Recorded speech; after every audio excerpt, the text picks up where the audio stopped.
Atiku initially wanted Labour and NNPP to join him. Yes.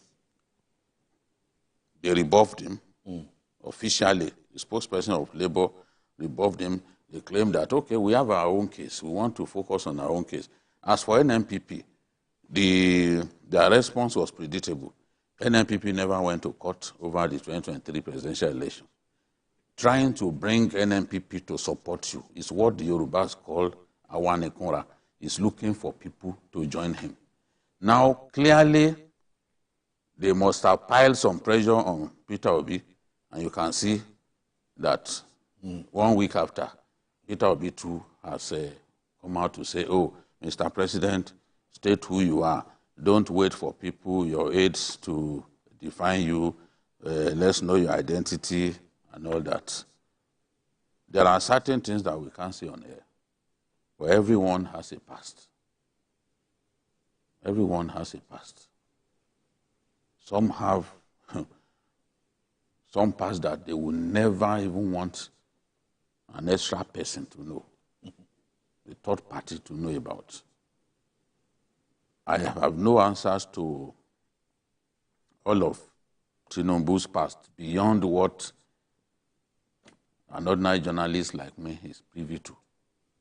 But all I know is that this person won an election.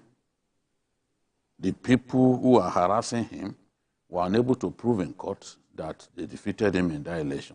In fact, Peter Obi never showed anywhere that he won the election. In his lawyers, yes, their whole game plan was to have him disqualified. Have him disqualified on the matter of civil forfeiture. They called him a drug baron and all that. Yet, it is not on record that he was arrested for drug dealing and all that. Civil forfeiture, they turned it to criminal forfeiture. The courts lectured them about the difference between criminal forfeiture and civil forfeiture. They lost. They tried to have him disqualified on the basis of so-called double registration by his deputy. They lost.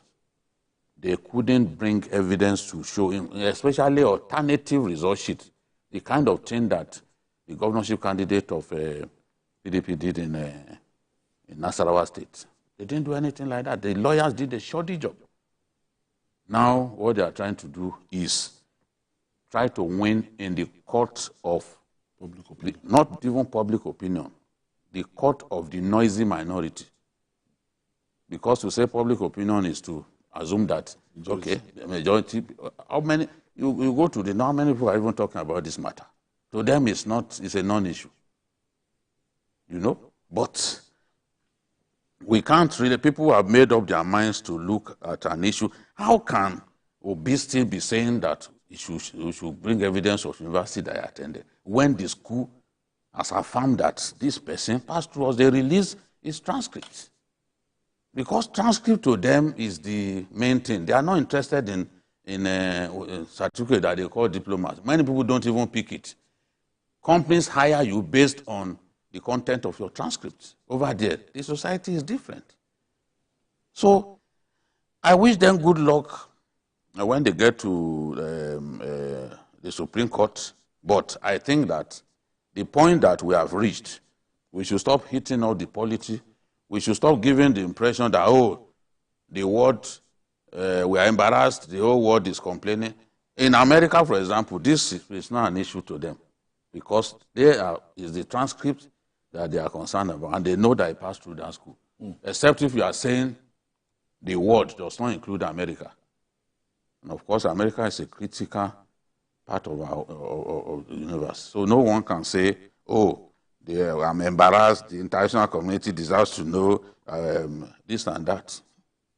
It's just, in my view, an attempt to heat up the polity, foul the atmosphere, intimidate the judiciary.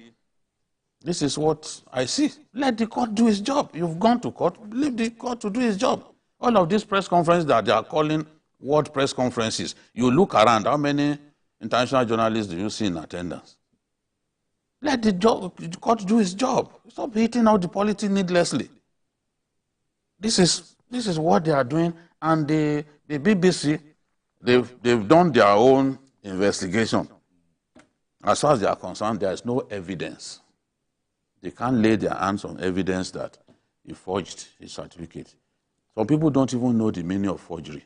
I see them comparing what happened with Mesioma with this one. Because they are ignorant people. There cannot be forgery without alteration of the original document. When you didn't go to school and you tried to say, oh, I went to this school, this is what I scored, and you either clone someone's certificate or just inserted those things that you did not merit, that you did not earn, that is forgery. There has to be alteration for forgery to take place. I've spoken to lawyers, including justices, and they've told me to prove forgery, there must be alteration. So in the case of Mesioma, for example, of course, there was alteration. She awarded herself more marks than she scored. Alteration took place. Who has seen Tinubu's certificate, for example, to say that, okay, there is alteration? Even when the school, Atiku demanded that the school should show him samples of certificates, and he wanted to know whether the fonts matched. They got back to him that the fonts matched. That was why Nigerian newspapers reported initially that the school authenticated Tinubu's certificate because the fonts matched the photocopy that is submitted to INEC. But they waited after a few days. They started referring to where the registrar said, oh, it did not emanate from us. What did you expect the man to say when the school by itself admitted that they allow third party and vendors to print certificates? Emeka, no. Some people are saying that because of the information and disinformation coming out there, that Mr. President must come out and clear his name. And some are even calling that, look, Mr. President, you must resign. That there's a credibility problem here. You need to stand down. Do they have a right to? Yes, it's a democracy. They have a right to say that. And you don't expect that in a democracy everybody will sleep with their heads on the same side. You know, definitely you expect that people will have differing opinions. You know, of course, definitely you expect that the president's opponents will not want him to spend a day longer when there are issues, you know, when they've been able to raise issues around him. So, and I also disagree that it's about hitting up the polity, because what is the polity essentially? It's basically about discussing issues around personality. The president is number one person in the country, and any issue around him, if he coughs, if he sneezes, definitely you will expect that there will be, people will make heavy wind out of it. He's not an inconsequential person that you expect that people will not talk about it or try to make issues out of, you know, things that have been raised around him. So then, going forward, I think it's all well and good. Yes, the BBC has said its own. Different TV stations, radio stations, newspapers, and all of that have written all kinds of things, done all kinds of things around the story, you know, and, you know, it's enriching the discourse. But now that it has gone to the court, I think definitely we, you know, await the, you know, the commencement of proceedings. But the politicians are not acting as if they are waiting that in less than 60 days that this will be put to rest. The way Jide is saying that they are hitting up the polity. You call them politicians. You call them politicians. What do politicians do? They are not hitting up any polity. Excuse me. I think what's the practice of democracy? When I mean, the other world leaders whose credentials have been questioned, and they did their best to clear the air. But they submitted themselves to the jurisdiction of these courts, and the courts will do justice. Atiku Abubakar, the number one person, has taken his evidence, what he thinks is... Yeah, fine, and he addressed a press conference to say, yes, he had done this, and he was, you know, already filing his papers before the Supreme Court. Definitely, and Peter Obi has come out to say his own. So I think it's all, that's why I said it's enriching the discourse around the president. You understand? So definitely, as our democracy continues to evolve, you know, we will now pay more attention to issues about people's credentials. It's not just because he's the president. It's setting a precedent that, oh, people will look more closely at the credentials of people running for office. It doesn't matter the office. So that definitely we can have more confidence. We can be sure, the confidence we repose in people in public office is not misplaced. So I think it's all well and good. Yes, the Supreme Court is going to give its own ruling, but we are practicing after the verdict of the Supreme Court. Do you think this will be laid to rest? Do you think people will allow Mr. President? They will not stop. These ones, they will not stop. They won't stop. The Nigerian politician, even if God comes down by himself to give a verdict, they will still be arguing. They will not stop. When that time comes, I will remind you of what I've said today. Because this is not about reason.